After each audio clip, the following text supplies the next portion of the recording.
I'm Mark Callahan, Mr. Saltwater Tank, and this is Mr. Saltwater Tank TV. I've been getting lots of requests to mix things up a little bit and do some shows on nano aquariums and all-in-one tanks. So I said, oh gosh, make me go buy another saltwater tank. Of all things to do with this job, I gotta go buy another saltwater tank. I said, okay, fine, I'll go do it.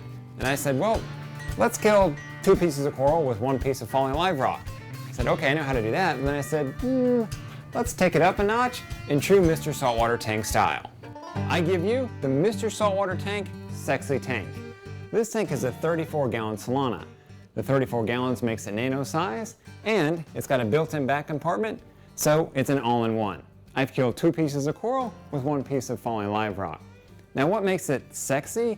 Well, I wanted to do something different with this tank. I wanted to make it so irresistible that I couldn't help to ignore it. Because of all the people that I've talked to who have had 2 tanks, they said one gets all the attention and the other one gets ignored.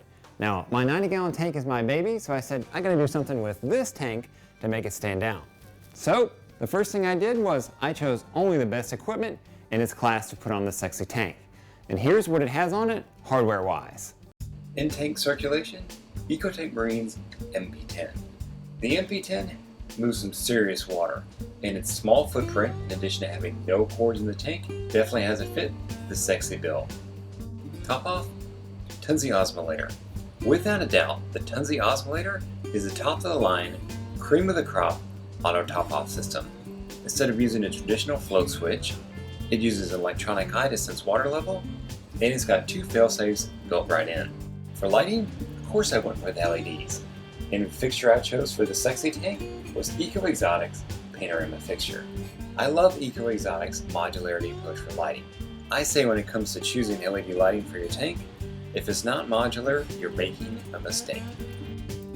In this fixture, I had them put in 4 panorama modules, and actually added a 5th panorama module that was just blue.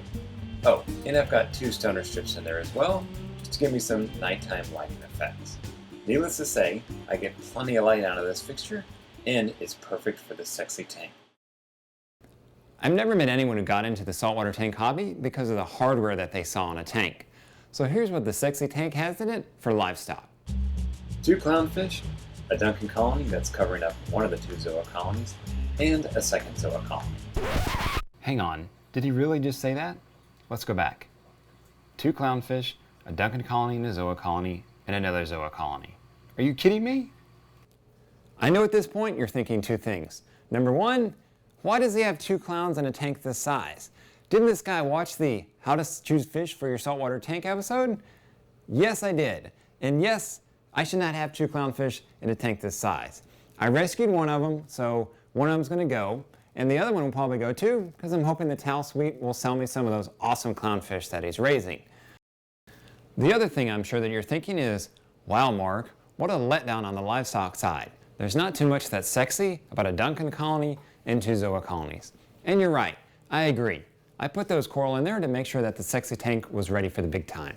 Because when I go choose coral for this tank, I want to do things a little differently. I only want to choose pieces that to me are super eye-catching and super rare. I don't want to just buy something that I see out there on every single website out there. I really want to be really picky about it to make this tank follow in line and keep up its sexy status. And I want to branch out a little bit. My big 90-gallon tank, it's a heavy SPS tank. I want to do things differently with the sexy tank here. I want to get some nice softies, some nice LPS pieces that I haven't been able to keep in my big tank because it's too clean. And the good news is that I've already got 3 pieces that fit into that category. First up, an ORA purple hammer. I love hammer corals, but they don't do well in my big tank because it's too clean. This purple hammer is perfect for the sexy tank. I also got a piece of Tyree toadstool leather in there. I love this soft coral. Polyps come out during the day, and at night they shrink back in. And lastly, my current reigning king piece of livestock for the sexy tank. A fungi plate that I picked up from my friends down at the aquarium. This piece is sick. It's orange, yellow, and green during the day, and at night when I pop on the royal blue LEDs, bang, this thing jumps right out of the tank. It literally glows. It catches your eye from across the room. I've been running the sexy tank now for a couple months, and I wanted to share some initial reactions that I've had to it. Number 1, I'll never have another rimless tank in my life. I agree that rimless is pretty. It's a very clean, sleek presentation, but it's a pain in the butt in one major area that I found. When you go to move your algae scraper across the top of the tank, especially along the water line, it's very easy for water to get sloshed down the top, drip down the front of the tank and make a mess. And if you move the algae scraper too quick in the tank, the whole water in the tank gets going and can slosh over the sides and make a big mess. So rimless is pretty, but not for me. I'm not going to own another one. Number two, having two tanks in one house is a bit of a chore. It takes something to keep up with my 90-gallon and then to come in here and keep up with the sexy tank as well. Obviously, it would be ideal if both of these tanks were tied together, so I only have to do one water change.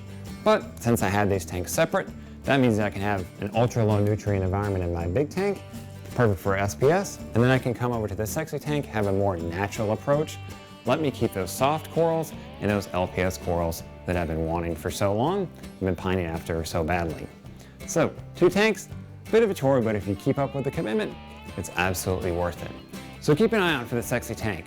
You'll see it in more and more upcoming Mr. Saltwater Tank TV episodes, so I can talk about nano gear and keep you up to date on the livestock that I put in here. And speaking of nano gear, there's one piece of equipment that I can't quite show you just yet, but I'll give you a hint. Let me say it's junior sized. I'm Mark Callahan, Mr. Saltwater Tank. This has been Mr. Saltwater Tank TV. Until next time, have a good one, enjoy your tanks, and know your tank personality.